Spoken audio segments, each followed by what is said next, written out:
पानी की अहमियत उन्हें क्या पता जो गंगा किनारे रहते हैं। रेगिस्तान की तपिश झेलने वालों से पूछिए प्यास क्या होती है। हम और आप उन लोगों का दर्द क्या समझेंगे जिन्होंने 1-2 साल नहीं दशकों तक अनिश्चित अंधकार में बिता दी। उन्हें ना जुबान खोलने की इजाजत थी, ना अपने मन का करने की छूट, क्योंकि जो साहिबे मसरत थे यानी जो सिंहासन पर बैठे थे, उन्हें गुमान था कि वो किराए के मकान में नहीं, जाति यानी निजी मकान में बैठे हैं। बंगाल में दीदी का शासन भी कुछ इसी अंदाज में चला भी।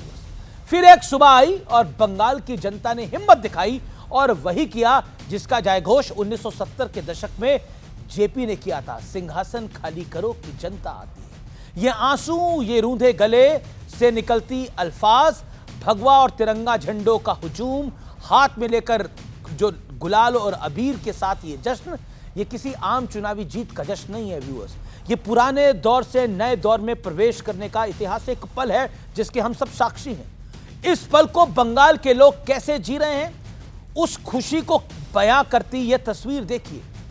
सुंदरबन क्षेत्र में यह स्कूल अमृता बोस गुप्ता ने गरीब बच्चों के लिए बनवाया था। स्कूल में फ्री खाना, कंप्यूटर शिक्षा और महिलाओं के लिए रोजगार प्रशिक्षण भी दिया जाता था। लेकिन यह स्कूल 2 साल से बंद था क्योंकि आरोप है कि टीएमसी नेताओं ने पहले 2 करोड़ रुपए की रंगदारी मांगी। जब पैसे नहीं मिले तो स्कूल पर कब्जा कर दिखाया। लेकिन अब सत्ता बदली, शासन बदला तो इन बच्चों को यह स्कूल भी उपहार के रूप में वापस मिल गया। फिर लोग पूछते हैं कि बीजेपी क्यों आई। बीजेपी इसलिए आई, यह स्कूल खुलना था। खुली हवा में सांस लेना क्या होता है, मां दुर्गा को पूजने वाले इन बांग्ला भाषियों से पूछिए। आसनसोल में करीब 17 साल तक से यह मंदिर करीब करीब बंद रहा। साल भर में यह मंदिर सिर्फ दुर्गा पूजा के दौरान ही खोलने की इजाजत थी। सोचिए, संविधान की शपथ लेकर 1.5 दशक तक सत्ता पर काबिज रहने वाली ममता बनर्जी किस अंदाज में सरकार को चलाती रही होगी। वोट बैंक को खुश करने के लिए ऐसी प्रकाष्ठा आजाद भारत में शायद कभी नहीं देखने को मिली होगी। सिर्फ मंदिर नहीं, टीएमसी के राज में पूजा के चबूतरों को भी नहीं छोड़ा गया, बख्शा गया। अब मुर्शिदाबाद में मां काली का एक ऐसा ही स्थान हिंदुओं को वापस मिल गया है। आजादी का मतलब क्या होता है, उन ट्रक वालों से पूछो जिनका बंगाल में घुसने का मतलब टोल बाजों के चंगुल में फंसता था। कहा जाता है कि बंगाल की सड़कों पर टीएमसी नेताओं के उगाई सेंटरों का एक पूरा बकायदा नेटवर्क था। दो दीदी के जाते ही अपने आप ध्वस्त हो गया है। यानी सिर्फ बीजेपी की सरकार बनी नहीं है, सिर्फ जीत कर आई है और तभी यह पूरा सिस्टम ध्वस्त हो गया है। आजादी का मतलब क्या है, साइकिल पर चलने वाले बीजेपी के इस बूथ कार्यकर्ता से पूछिए। 2019 में इसे टीएमसी के लोगों ने खूब पीटा, कपड़े फाड़ दिए, नंगा कर दिया। अब ये एक बार फिर उसी फटी हुई शर्ट को पहनकर साइकिल पर ऐसा सवार होकर निकला है जैसे बंद पिंजरे से आजाद होकर कोई पंछी हवा के चक्कर लगाता है। ये सब तस्वीरें हैं। आजादी का मतलब क्या होता है, इन कांग्रेस कार्यकर्ताओं से पूछ लीजिए। कांग्रेस के कार्यकर्ताओं से, सही सुना, जिनके दफ्तर पर न जाने कब से टीएमसी वालों ने कब्जा कर रखा था, तकरीबन 15 साल से। बीजेपी की जीत होते ही कांग्रेस के दफ्तर को भी आजादी मिल गई है और लोग सेलिब्रेट कर रहे हैं। कांग्रेस का दफ्तर सेलिब्रेट कर रहा है बीजेपी की सरकार को। ऐसी आजादी लेफ्ट पार्टी के दफ्तर को भी नसीब हुई है। ये जश्न देखिए, ये किसी पार्टी के कैडर से कम नहीं है, ये राज्य के नागरिक हैं।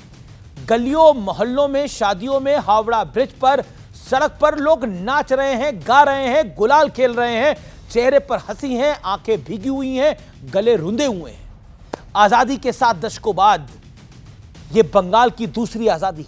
उन्होंने अपने वोट की ताकत अपने लिए इन खुशियों को हासिल किया है। इसलिए कहा जाता है कि आपका एक वोट आपकी दुनिया बदल सकता है और शायद इन बंगालियों के एक वोट ने इनकी दुनिया बदल दी है, हमेशा हमेशा के लिए।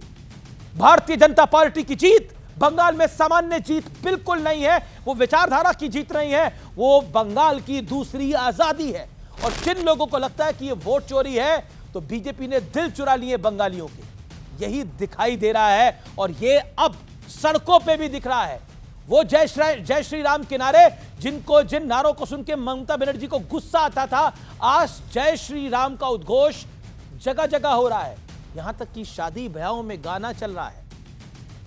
भारत का बच्चा बच्चा जय श्री राम बोलेगा, किसी की शादी में यह गाना क्यों बजेगा? कोई बीजेपी की शादी नहीं है, वो सामान्य शादी है, लेकिन लोग बीजेपी को सेलिब्रेट नहीं कर रहे, अपनी आजादी को सेलिब्रेट कर रहे हैं, अपनी लिबरेशन को सेलिब्रेट कर रहे हैं। लेकिन लुटियन जोन में बैठे हुए हमारे कुछ लोग, कुछ बुद्धिजीवी, साउथ बॉम्बे, साउथ दिल्ली में रहने वाले कुछ लोग इस बात को कभी नहीं समझेंगे, क्योंकि वो वाइन का ग्लास पीते पीते कह सकते हैं कि this is all not truth, ये सब सच नहीं है। लेकिन ये सत्य और तथ्य है, मैं नहीं कह रहा, बंगाल की जनता कह रही है, और बंगाल की जनता की आंखें कह रही हैं, उनकी खुशी कह रही है।